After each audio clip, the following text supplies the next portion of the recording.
Well, good afternoon, ladies and gentlemen. What a beautiful day to be alive. I'm so glad you're here. I'm glad that you've joined me to read the final scene of William Shakespeare's Hamlet. I've had a fair amount of coffee today, and so I am stoked to read this final scene with you. You know, throughout the play, we've seen Hamlet vacillate wildly. He's a mercurial character. He's vacillated between a variety of emotions and thoughts and feelings and ideas. And I think it's safe to say that we have not seen a settled character. We've seen a character who is in battle, doing battle on a number of fronts. Certainly, Hamlet has struggled with what's happened in his life. He's also struggled with the meaning of life and what it means to live. And finally, he's certainly struggled with the question of how to approach the avenging of his father's death, or whether or not to do it. And yet in scene 5, in Act 5, scene 2, he doesn't struggle as much. We're going to see a bit more of a settled Hamlet. So let's get right to it then. And let's go to Act 5, scene 2. I'm on page 353 in the Barnes & Noble edition. And let's jump right into this, stopping along the way a few times for some commentary. And you'll recall in Act 5, Scene 1, it was that sort of horrible scene of the fight between Laertes and Hamlet at Ophelia's funeral. Hamlet runs off, Horatio, his close friend, runs after him, and we pick them up in another scene, Act 5, Scene 2. Enter Hamlet and Horatio. Hamlet. So much for this, sir. Now shall you see the other. You do remember all the circumstance? Remember it, my lord? Sir, in my heart there was a kind of fighting that would not let me sleep. Methought I lay worse than the mutins in the bilboes. You can see the side note there. He's just making an analogy between himself and someone shackled in almost a prisoner situation. But go back to that first line for a moment. He says, sir, in my heart there was a kind of fighting. And I think it's safe to infer that since he refers to that fighting in his heart in a past tense, that he's not fighting so much now. He says, methought I lay worse than the mutins in the bilboes, rashly, and praise be rashness for it. Let us know our indiscretion sometimes serves us well when our deep plots do pall. Now stop there for a second. And I'm stopping early on this first page of Act 5, Scene 2, because it's in this speech and a couple of others that we see the change in Hamlet. First of all, he's praising rashness. And let's be clear, what does it mean to be rash? It means to act impetuously, without thought, without deliberation. And he says rashly, and praised be rashness for it. Let us know our indiscretion, our impulsive actions, they sometimes serve us well when our deep plots grow weak. In other words, he's almost praising acting without thought, because certainly we've seen Hamlet at the other end of that spectrum, thinking deeply, perhaps getting himself into what might be called analysis paralysis. Here he's praising indiscretion, or what he calls indiscretion or impulse, when our deep plots do pall. And then these last two lines are critical. It says, and that should learn us there's a divinity that shapes our ends, rough hew them how we will. And you can look at the side note for that, the outcomes of our actions, our ends. You've heard the phrase, the means and the ends. The means is our way to get to something, and the ends are the things we get to, the outcomes. And he says there's a divinity that shapes those outcomes. And the word divinity here normally it refers to something from God. And here, since he's using it, he says there's a divinity, and he's really referring to a higher power. And so it seems that Hamlet is relaxing his stranglehold, his control on all things, like all things in life are up to him, that we see earlier in the play. And he says there's a divinity that shapes our ends. Rough hew them how we will, as if to say there is a plan for us. Sometimes we ourselves mess up that plan. Horatio agrees with this general view. He says, well, that is most certain. And then now, Hamlet's going to explain what happened on the ship that was bound for England with Rosencrantz and Guildenstern. And so he says, up from my cabin, my sea gown scarfed about me, in the dark groped I to find out them, to find Rosencrantz and Guildenstern. Had my desire fingered or stole their packet. Now, stop. You recall what's in that packet. You recall what those orders say. That's Claudius's directive to England, and they owe him, England does. That's Claudius's directive to kill Hamlet. You can imagine that Rosencrantz and Guildenstern, being, low-level courtiers, they're not aware of what those orders say. They're simply carrying out what they're told to do. Hamlet has stolen the packet. He says, fingered their packet, and in fine withdrew to my own room, making so bold, my fears forgetting manners, to unfold their grand commission, where I found, Horatio, a royal knavery.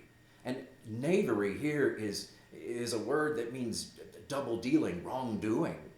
And he says, a royal knavery, an exact command, larded with many several sorts of reasons, importing Denmark's health, and England's too, with, such bugs and goblins in my life. Go to the side note here.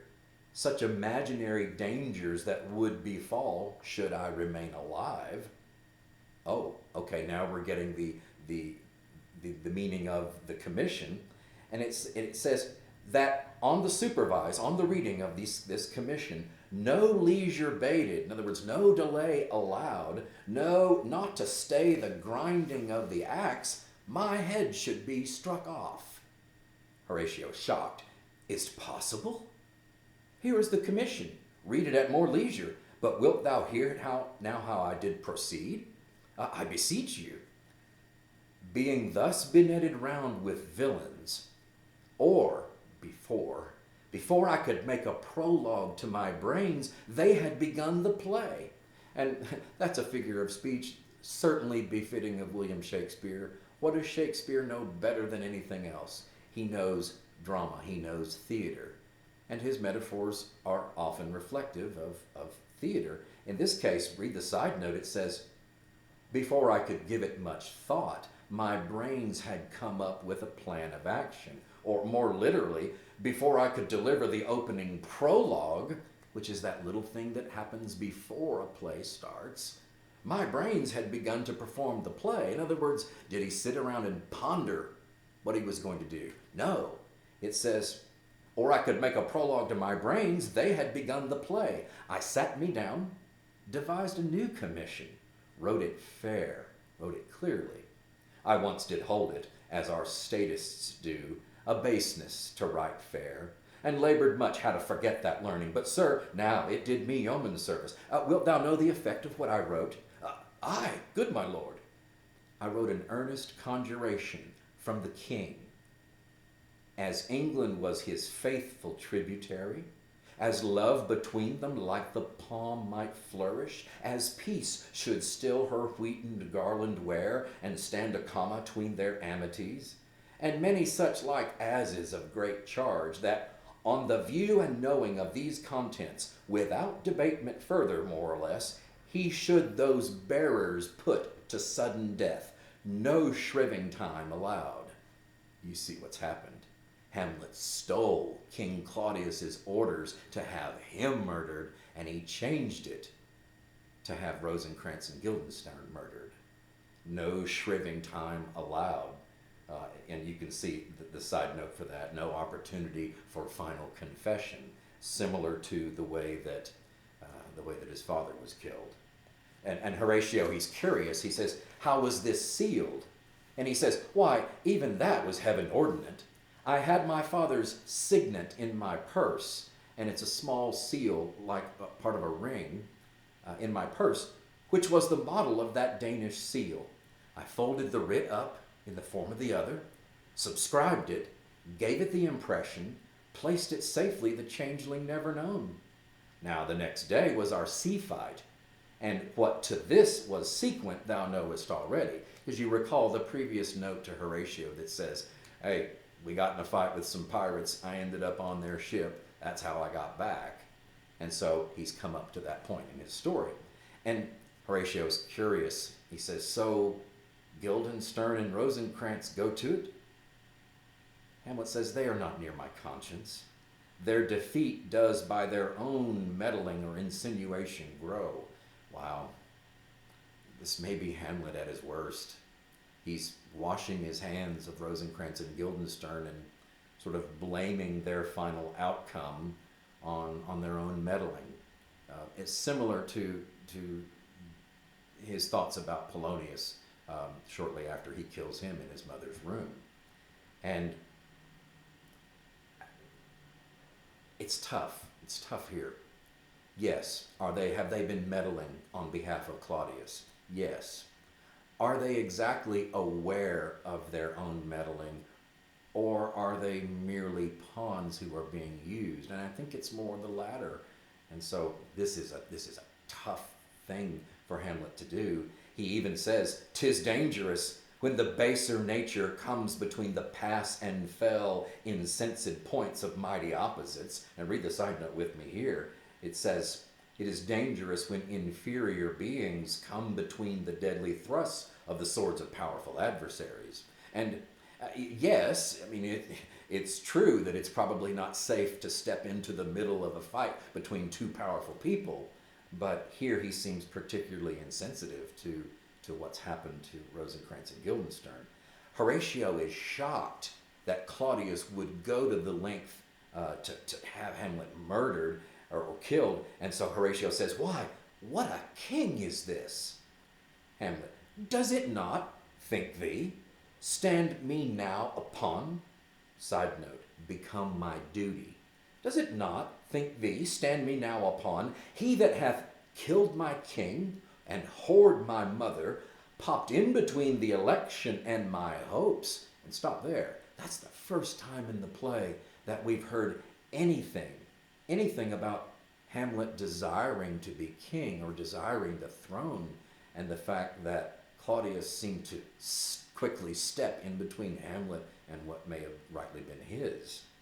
So, "Does it not seem me now upon, he that hath killed my king and whored my mother, popped in between the election and my hopes, thrown out his angle for my proper life, and with such cozenage, is it not perfect conscience?" And is he not asking Horatio, don't I have all the good conscience, don't I have all the reasons to carry out my vengeance on him? The last being that he tried to kill me, and he tried to do so with typical deceit. At that moment, Osric, a courtier, enters. And look at the side note. It's long, but it's worth reading to understand the next several pages, this interchange. It says Osric is first identified by name in line 170. He's a courtier, a court hanger-on, kind of a wannabe. He's more obsequious and fawning than Rosencrantz and Guildenstern, and his stilted diction, his stiff language, makes sport for Hamlet and Horatio. He, Osric, has been born to great land, but little wit. And he abuses the high language that Hamlet so deftly parodies in later lines. His principal role, Osric's principal role here, seems to cast in high relief, in other words, he's kind of a foil to the rich, flexible, vivid speech of Hamlet, who is fresh from his conversation with the gravediggers. You recall that in the last scene. And so Osric is one of those suck-ups, one of those sycophants who, yeah, he was born into some wealth, a fair amount of wealth, but he's not very bright, and he's certainly not worthy to hold high standing in the court.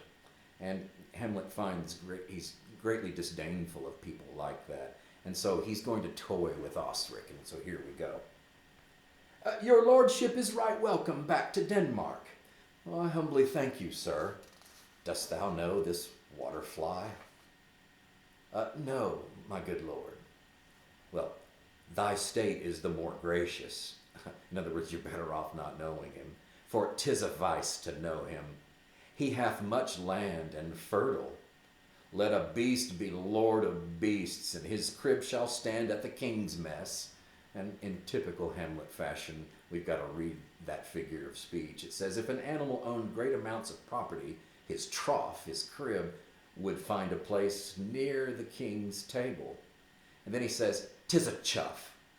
And you read that side note, it says a chuff is a crow or a jackdaw type of bird. Both scavenging birds that shrilly communicate with their flock. You've seen those black birds around like on the street or in your yard, and they kind of screech really shrilly. And so here applied to Osric as a man who thrives by gossip. And so Hamlet says, 'tis a chuff. But as I say, he's spacious in the possession of dirt. Sweet lord, if your lordship were at leisure, I should impart a thing to you from his majesty. I will receive it, sir, with all diligence of spirit. Your bonnet, to its right use, 'tis for the head. You can imagine that a courtier is approaching a prince and is going to doff his cap, take it off, and perhaps bow. And Hamlet says, put your hat back on. And Osric says, I thank your lordship. It is very hot. No, believe me, 'tis very cold. The wind is northerly. Oh, it is indifferent cold, my lord, indeed. Okay, do you see what he's doing with him here? He's toying with them. Osric made the offhanded comment that it's hot, and Hamlet said, no, it's really not, it's cold. And Osric immediately agrees with him. Oh, yes, you're right. It is cold. And then Hamlet's not going to let it go. He says, but yet methinks it is very sultry and hot for my complexion. Oh, exceedingly, my lord. It is very sultry, as 'twere... I cannot tell how. And so he's just toying with them, and people like this will agree with what anybody ever says as long as that person can do something for them. He then goes on, Osric does, to say, my lord, his majesty bade me signify to you that I's laid a great wager on your head. Sir, this is the matter. I beseech you, remember your hat. Nay, good my lord, for my ease in good faith. Sir, here is newly come to court Laertes, believe me, an absolute gentleman, full of most excellent differences, of very soft society and great showing. Indeed, to speak sellingly of him, he is the card or calendar of gentry. For you shall find in him the continent of what part a gentleman would see. Highly praising Laertes, this Osric is. Hamlet comments on that. He says, sir, his definement suffers no perdition in you, though I know to divide him inventorially would dazzle the arithmetic of memory, and yet but yaw neither in respect of his quick sale. And so Osric is really putting on his best language in front of the prince, and Hamlet's just going to, overtop him quite easily. He goes on to, and read side note 5 with me. It says, the task of listing his attributes one by one would confound the ability of memory to recall everything, but even a detailed description would only mark an erratic course when compared with his speedy sailing. And so Hamlet is he's rather obtuse here. He's rather hard to follow, really sort of making fun, if not kind of trolling Osric here. Hamlet goes on, he's not finished, he says, but in the verity of extolment, I take Laertes to be a soul of great article, and his infusion of such dearth and rareness as, to make true diction of him, his semblable is his mirror, and who else would trace him? His umbrage, nothing more. And side note 6, explains what Hamlet said, because we all need this. But in truthful praise, I take Laertes to be a person of excellent qualities, and his inborn essence is of such a preciousness and rareness, speak truly of him, that the only thing that can be said to resemble him is his own reflection in the mirror, and anyone who attempts to imitate him, merely his shadow. He's really poking fun at Osric. And Osric is taken back by that, and he says, your lordship speaks most infallibly of Laertes. The consonancy, sir, in other words, the relevance. Why do we wrap the gentleman in our more rawer breath? Sir? Horatio leans over to Hamlet and says, is not possible to understand in another tongue? You will do it, sir, really. Side note 8, wouldn't this be more intelligible in a foreign language? You are almost at that point already. In other words, Hamlet has lost Osric. That's why Osric says, sir? He doesn't even understand him at this point. So Hamlet tries to rephrase the question. What imports the nomination of this gentleman? Of Laertes? And Horatio says, his purse is empty already. All's golden words are spent. In other words, Osric has nothing. He's perhaps memorized what he was going to say to Hamlet, and now that Hamlet has kind of overtopped him, he's empty. And so Hamlet lets him off the hook. He says, yes, of him, sir.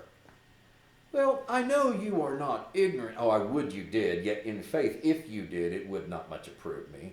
Well, sir, you are not ignorant of what excellence Laertes. I dare not confess that lest I should compare with him in excellence, but to know a man well were to know himself. I mean, sir, for his weapon, but in the reputation, laid on him by them, in his meed he's unfellowed. In other words, he is unequaled in his use of his weapon, which is going to be a sword here. And Hamlet asks, well, what's his weapon? Rapier and dagger. Well, that's 2 of his weapons, but well. The king, sir, hath wagered with him 6 Barbary horses, against the which he has impawned, as I take it, 6 French rapiers and poniards with their assigns, as girdle, hangers, and so on.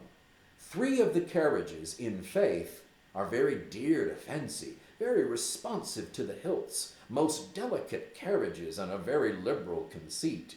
Side note, 3 of the straps, in truth, are very fancifully designed and in perfect keeping with the hilt. Okay, let me explain.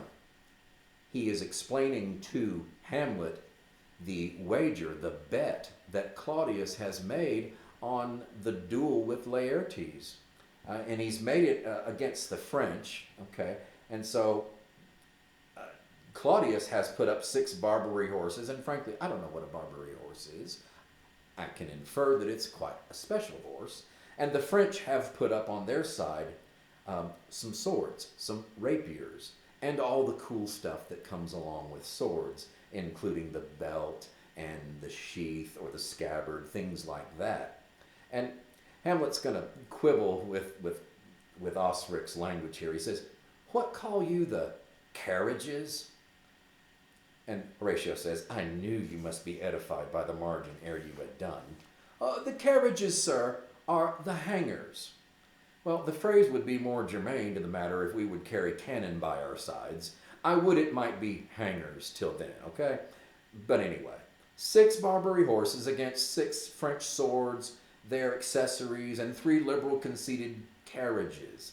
That's the French bet against the Danish. Now, why is all this impawned, as you call it? The king, sir, hath laid, sir, that in a dozen passes between yourself and Laertes, he shall not exceed you 3 hits. He hath laid 12 for 9, and it would come to immediate trial if your lordship would vouchsafe an answer.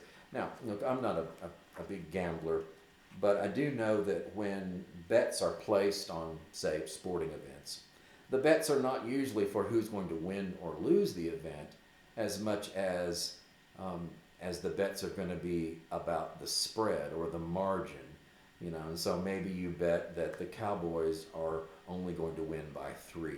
And so Claudius is acknowledging that Hamlet's probably not as good as Laertes. And so he said, yes, but he's only going to lose by less than 3.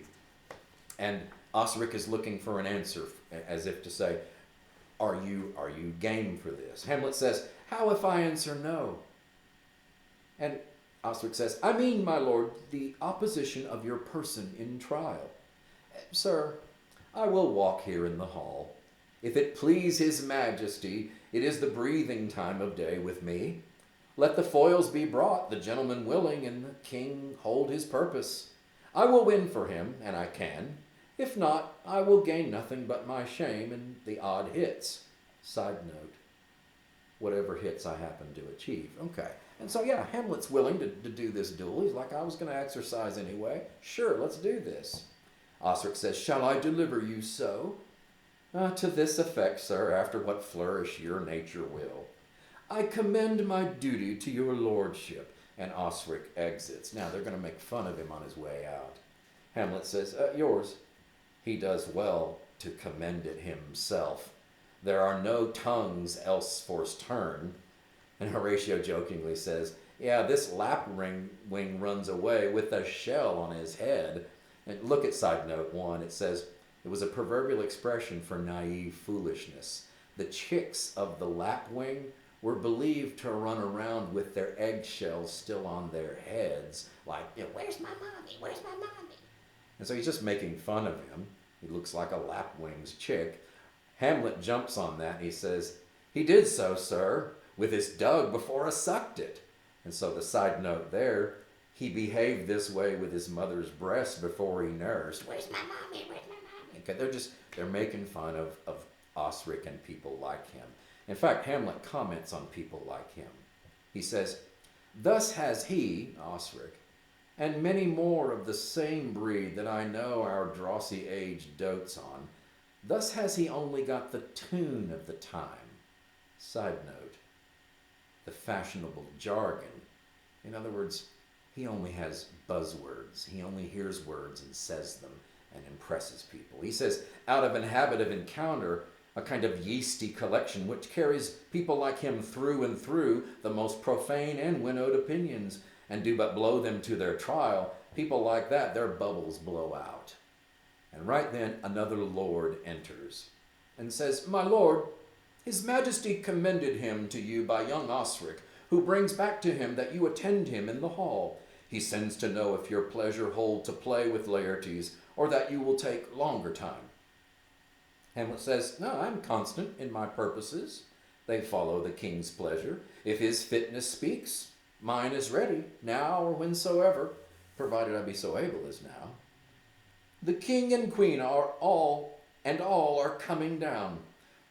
In happy time. And you can hear that just dripping with sarcasm. The queen desires you to use some gentle entertainment to Laertes before you fall to play. In other words, you probably need to apologize to Laertes for fighting with him at his sister's funeral. Look at what Hamlet says. He says, she well instructs me. And then Horatio, his best friend, says, you will lose, my lord. Well, I do not think so.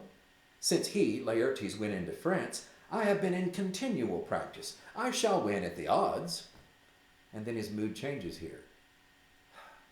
Thou wouldst not think, Laertes, how ill all's here about my heart. But it is no matter. It is no matter. And Horatio, being his friend, says, nay, my good lord. It is but foolery. But it is such a kind of gain-giving as would perhaps trouble a woman. Oh, if your mind dislike anything, obey it. I will forestall their repair hither and say you are not fit. Look, like a good friend, Horatio is inquiring. Hamlet expresses a little bit of misgiving or a little bit of a troubled heart. And Horatio says, hey, you don't have to go through with this. I'll cover for you. And it's this speech that in this speech Hamlet seems to have changed. He says, not a whit, Horatio. We defy augury. And divination or augury is or was a practice by which people could tell the future or read things in tea leaves or even in the flight of birds. And he says, we defy augury. There is special providence in the fall of a sparrow. If it be now, 'tis not to come. If it be not to come, it will be now. If it be not now, yet it will come. The readiness is all. Since no man of aught he leaves knows, what is to leave betimes. Let be. This is a biblical allusion to the book of Matthew, chapter 10, verse 29, in which Jesus tells the disciples, he's communicating about God's will. And he says that even a sparrow will not fall outside of God's will, of God's providence. And so even the smallest of things is all under the auspices of God's will. And Hamlet seems to accept that there is something greater than him and that he can't control all of fate. And he says, if it be not now, it will come. And of course he's talking about death. And he says the readiness is all. And then he ends with what becomes kind of a refrain. He's going to say it again, let be. This seems different from the struggling Hamlet trying to figure everything out. And now it's the Hamlet that has kind of said, let it be. At that moment, big production. The table is being brought in, trumpets, drums, officers with cushions and foils, the daggers, and Claudius, Gertrude, and all of the state, all of their attendants, and Laertes. And Claudius says, come, Hamlet, come and take this hand from me. And he places Laertes' hand and Hamlet's hand together. And Hamlet to Laertes says, give me your pardon, sir. I've done you wrong, but pardon it as you are a gentleman. This presence knows, and you must needs have heard, how I am punished with a sore distraction. What I have done, that might your nature, honor, and exception roughly awake, I here proclaim was madness. Was it Hamlet wronged Laertes? Never Hamlet. If Hamlet be from himself be ta'en away, and when he's not himself does wrong Laertes, then Hamlet does it not. Hamlet denies it. Who does it then? His madness. If it be so, Hamlet is of the faction that is wronged. His madness is poor Hamlet's enemy. Let my disclaiming from a purposed evil free me so far in your most generous thoughts, Laertes, that I have shot my arrow o'er the house and hurt my brother. Laertes says, I'm satisfied in nature, whose motive in this case should stir me most to my revenge. I'm going to stop there.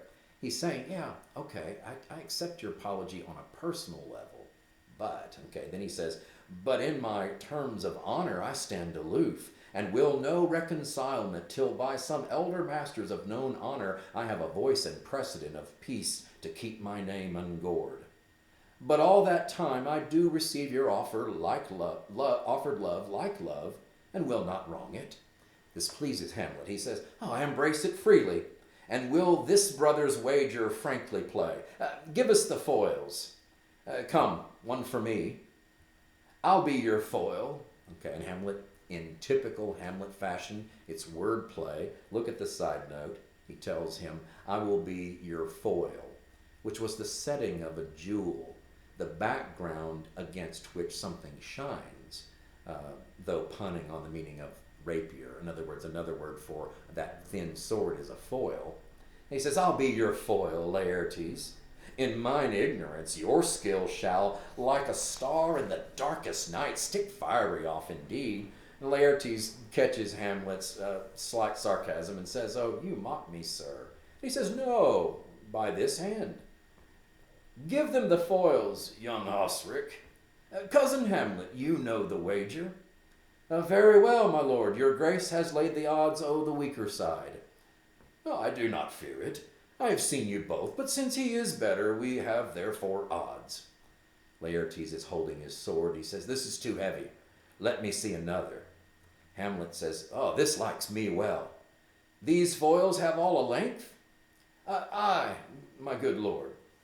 And then Claudius gives his little pre-duel speech. He says, "Set me the stoups of wine upon that table.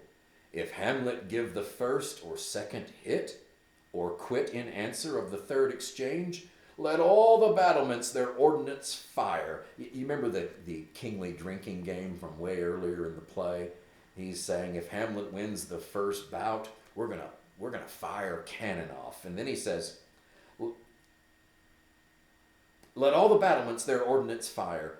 The king shall drink to Hamlet's better breath, and in the cup and union shall he throw richer than that which 4 successive kings in Denmark's crown have won." So he's got that cup, and you know the cup, and he drops a pearl in it, and he's pledging his support of Hamlet here, almost too much. And then he says, "Give me the cups, and let the kettle to the trumpet speak, the trumpet to the cannoneer without, the cannons to the heavens to earth. Now the king drinks to Hamlet. Come, begin." And we hear trumpets go off, and he tells them, "And you, the judges, bear a wary eye." And so Hamlet and Laertes start. Hamlet says, "Come on, sir. Come, my lord." And they begin to fence, and they're fencing back and forth. And you know what fencing looks like. It's thrusting, and then it's parrying back and forth. And then Hamlet says, "One." In other words, "I got you." Laertes disagrees, says, "No." Hamlet turns to the judge. "Judgment?" Osric says, "Yes, a hit, a very palpable hit." "Well, again." Okay, Laertes is kind of mad since Hamlet scored the first point. He's like, "No, let's go again." And Claudius interrupts. He says, "Oh, stay. Give me the drink. Hamlet, this pearl is thine. Here's to thy health." And he drops the pearl in then. And you hear drums and trumpets and a cannon go off. And then he says, "Give him the cup." Well, look, remember the cup? Isn't that the cup that's got poison in it? And wasn't this like the third part of the backup plan? And already Hamlet won 1 point, and already King's going, "Drink this wine." Okay, well, it's too early. He's jumping the gun here. And Hamlet says, "No, I'll play this bout first. Set it by a while." And then he turns to Laertes. "Come." And they start to fence again. Okay, they're back and forth. And then Hamlet says, "Another hit. What say you?"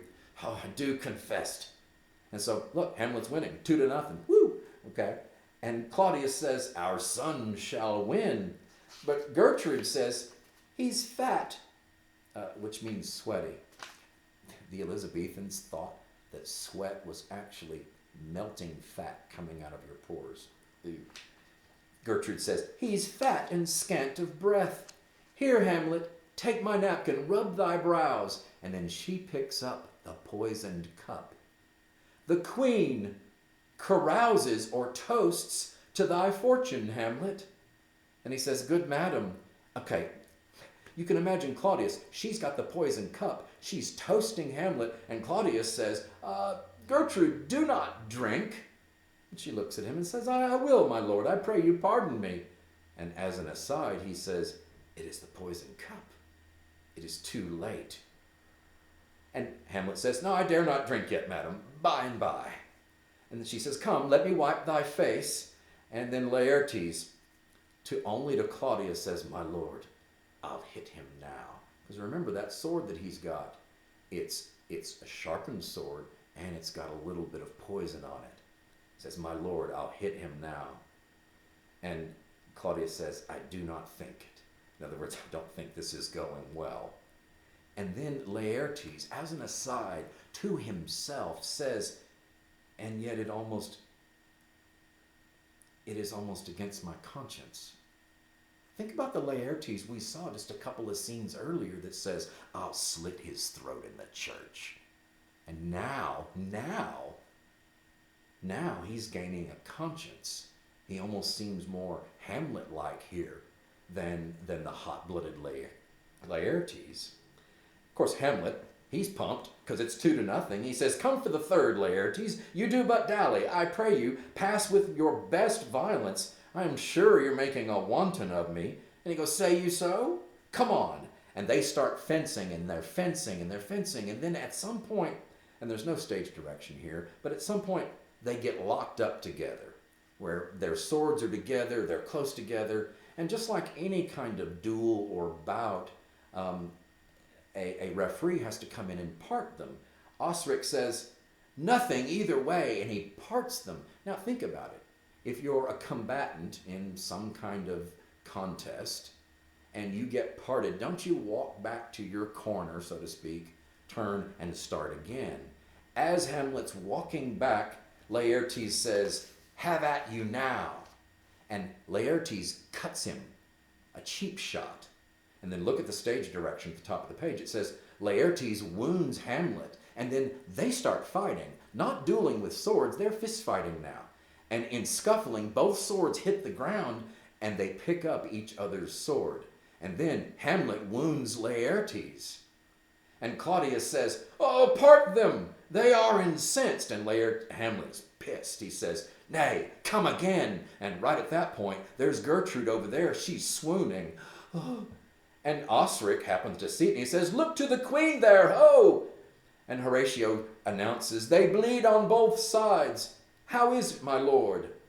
And Osric says, that was Horatio. They bleed on both sides. How is it, my lord? Osric says, how is it, Laertes? And Laertes says, why, as a woodcock to mine own springe, Osric, I am justly killed with mine own treachery. Hamlet looks over at Gertrude. He says, how does the queen? And Claudius says, oh, she swoons to see them bleed. I mean, like, oh, that's all that's wrong with her. And Gertrude then turns and says, no, the drink. Oh, my dear Hamlet, the drink. I am poisoned. And she dies right there in front of Hamlet. Hamlet can't believe what he sees. He turns and he says, oh, villainy, ho, let the door be locked. Treachery, seek it out. In other words, something's gone wrong here. Osric exits. Okay, he's running. And Laertes then tells Hamlet, it is here, Hamlet. Thou art slain. No medicine in the world can do thee good. In thee there is not half an hour's life. The treacherous instrument is in thy hand, unbaited and envenomed. The foul practice hath turned itself on me. Lo, here I lie, never to rise again. Thy mother's poisoned. I can no more. And then here it is. The king's to blame. Hamlet's processing. He's got this sword in his hand. He's looking at it like this sword has poison. And then he hears the king's to blame. And he says, the point? In venom too? Then venom to thy work. And he runs over to Claudius and runs his rapier right through Claudius. Everyone in the room, because imagine, who knows the backstory here? Only Hamlet and Claudius and Horatio. Well, and Horatio and Gertrude. Well, Gertrude's dead. Everyone else is like, what the heck's happening? Oh my gosh, the prince just killed the king. That's all they know. And so everyone shouts, treason, treason. And Claudius is like, oh, yet defend me, friends. I am but hurt. And Hamlet says, here, thou incestuous damned Dane, drink of this potion. Is the union here? Follow my mother. And he pours that wine down Claudius's throat, and Claudius dies. Laertes says, he is justly served. It is a poison tempered by himself. Exchange forgiveness with me, noble Hamlet. Mine and my father's death come not upon thee, nor thine on me. And Laertes dies. Hamlet says, heaven make thee free of it. I follow thee. I am dead, Horatio. Wretched queen, adieu. You that look pale and tremble at this chance, that are but mutes or audience to this act, had I but time, as this fell Sergeant Death is strict in his arrest, oh, I could tell you. In other words, he wants to explain to everyone standing there watching this, but he realizes there's no time. And again, look what he says. But let it be. Horatio, I am dead. Thou livest. Report me and my cause aright to the unsatisfied. And Horatio, his best friend, says, never believe it. I am more an antique Roman than a Dane. Here's yet some liquor left. And read the side note with me. It says the ancient Romans believed that to commit suicide was more honorable than to live a dishonored life, as opposed to the Christian view discussed earlier. So Horatio's best friend is dying. His king is dying. His queen is dead. And he grabs the poisoned cup, and he says, and he's about to drink it himself. Hamlet says, as thou art a man, give me the cup. Let go, by heaven, I'll have it. He takes it away from his friend, and he says, oh God, Horatio, what a wounded name. Things standing thus unknown shall I leave behind me. If thou didst ever hold me in thy heart, absent thee from felicity a while, and in this harsh world draw thy breath in pain to tell my story. And right then, off stage, you hear cannon fire. Hamlet says, what warlike noise is this? And Osric comes running back in and says, young Fortinbras, with conquest come from Poland, to the ambassadors of England gives this warlike volley. And let me explain. Here's young Fortinbras, having marched through Denmark to attack Poland. He's on his way back, and he's stopping in Denmark, perhaps to thank them. At the same time, it says the ambassadors from England are coming back too.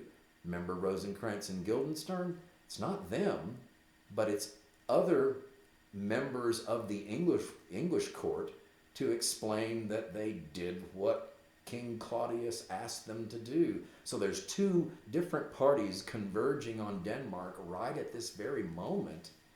And Hamlet says, oh, I die, Horatio. The potent poison quite o'ercrows my spirit. I cannot live to hear the news from England, but I do prophesy the election lights on Fortinbras. Look at the side note 6 here. That Fortinbras will be chosen king of Denmark. I do prophesy the election lights on him. It's as if Hamlet is giving Fortinbras the blessing to be the king of Denmark. And then he says, he has my dying voice. So tell him, with the occurrence more or less which have solicited.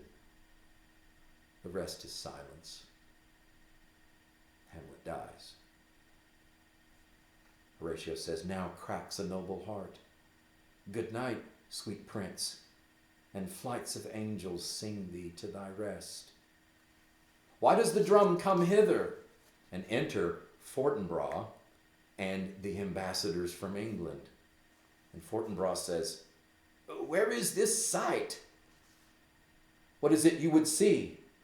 If anything of woe or wonder, cease your search.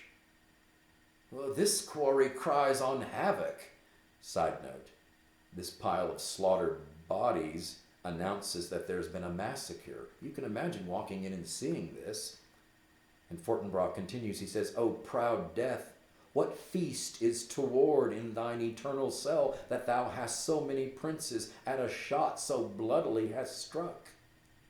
The ambassador from England says, this sight is dismal, and our affairs from England come too late. The ears are senseless that should give us hearing to tell him his commandment is fulfilled, that Rosencrantz and Guildenstern are dead. Where should we have our thanks? Horatio says, not from his mouth. Had it the ability of life to thank you. He never gave, that's Claudius, never gave commandment for their death. But since so jump upon this bloody question, you from the Polack wars and you from England are here arrived, give order that these bodies high on a stage be placed to the view, and let me speak yet to the unknowing world of how these things came about. And what Horatio's about to do, or what Shakespeare's having him do, is summarize the play.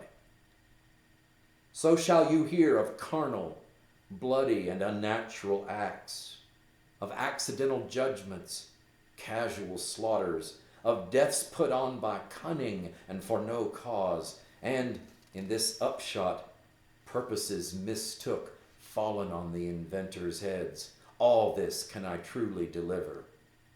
Well, let us haste to hear it, and call the noblest to the audience. For me, with sorrow, I embrace my fortune. I have some rights of memory in this kingdom, which now to claim my vantage doth invite me. Of that I shall have also cause to speak, Fortinbras, and from his mouth whose voice will draw no more. But let this same be presently performed, even while men's minds are wild, lest more mischance on plots and errors happen. Yes, let 4 captains bear Hamlet like a soldier to the stage, for he was likely, had he been king, to have proved most royal. And for his passage, the soldier's music and the rites of war speak loudly for him. Take up the bodies. Such a sight as this, it becomes the field, but here shows much amiss. Go, bid the soldiers shoot. And Fortinbras' final observation there, that this sight, this thing that I'm looking at in front of me, all of these bodies, would be appropriate for a battlefield, but the fact that they've happened inside this kingdom, inside this castle, shows that something went terribly, terribly wrong here. Something was certainly rotten in the state of Denmark. I want to congratulate you for sticking with this all the way through, and thank you for hanging with the play and with me. Certainly much to talk about. Perhaps we can get together and do that at some other time. For now, though, I bid you good day, and thanks for joining Reading with Mr. Henry.